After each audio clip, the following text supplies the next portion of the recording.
Nakaligtas ang higit 30 tripulanteng Pinoy mula sa pinasabog na mga barko sa Strait of Hormuz. Ang mga Pinoy naman sa California pinag-iingat dahil sa banta ng Iran. Para bigyan ng mukha ang balita, Mobile Journal, Ivan Tarinque.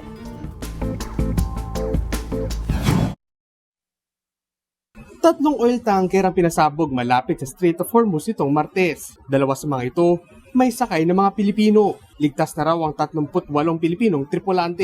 Sabi naman ng International Seafarers Action Center, may mga Filipino cruise ship members na stranded din sa Gulf. So, conservatively, sasabihin ko mga one-third nun o almost 7,000 nun, mga Pilipino. Kung baka po mahigit pa. Pahirapan din umano ang komunikasyon sa mga barkong intensyonal na iniipit sa Strait of Hormuz, Gulf of Oman at Persian Gulf. Walang obligatory internet sa mga barko na libre sa mga seafarer. Tapos pag stranded sila, hindi rin sila makatawag.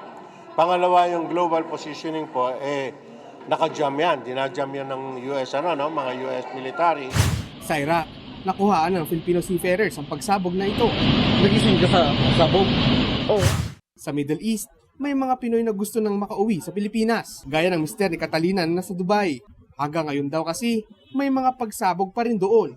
Mostly naman ng mga condominiums doon, ng mga units doon is salamin yung dingding. So nararamdaman nila yung yanig ng lakas ng na-intercept na missile. Sa tala naman, Department of Foreign Affairs, umaabot na sa 199 ang nag-request ng repatriation sa Dubai, habang 68 naman sa Abu Dhabi. Ngayon, pinag-iingat naman ang mga Pilipinong nakatira sa California, USA. Nagbabala kasi ang FBI na posibleng gamitan sila roon ng drone ng Iran para makaganti. Nakahanda naman daw ang ating pamahalaan sa repatriation kung kinakailangan. Hindi po ito pwedeng isawalang bahala o tulugan. Kailangan po na maging alerto rin po tayo kung ano man ang mangyayari sa ating mga kababayan sa California. Dito sa Pilipinas, balak ng pagbigyan ng pamahalaan ng hirit na dagdag singil sa pasahe ng mga tsuper dahil sa sobrang pagtaas ng presyo ng petrolyo, bunsod ng patuloy na gulo sa Middle East. Sa ugnayan naman po namin sa LTFRB, the other day with Chairman Bigor Mendoza, mukhang magiging positibo naman po yung aming inihaing petition maging 2 piso na at baka ho sakali ako'y umaasa at ang dapat ang kusina na baka itong weekend ay magkaroon ng pagdidesisyon. Sa susunod na linggo, tuloy din ang pamimigay ng Department of Transportation at ng Land Transportation Franchising and Regulatory Board ng 5,000 pisong ayuda para sa mga jeepney drivers.